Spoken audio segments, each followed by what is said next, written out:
Hey guys, Jordan here, and today I'm going to show you the brand new JS80 with a heavy duty case. So this brand new JS80 case has a heavy duty shock proof lining, also has some heavy duty zippers, and it has a carry handle. So as you'll see inside, this all new JS80 case has been tailor made to suit the JS80. Up the top, we've got the heavy duty clamps.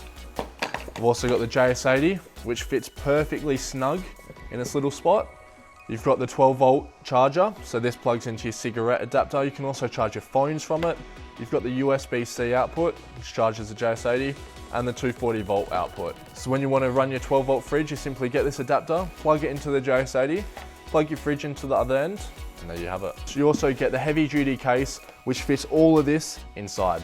Now the JS80 is available with and without the carry case, and if you're lucky enough to already own a JS80, you can buy the heavy duty case separately. Now thanks for watching guys, and we'll see you next time.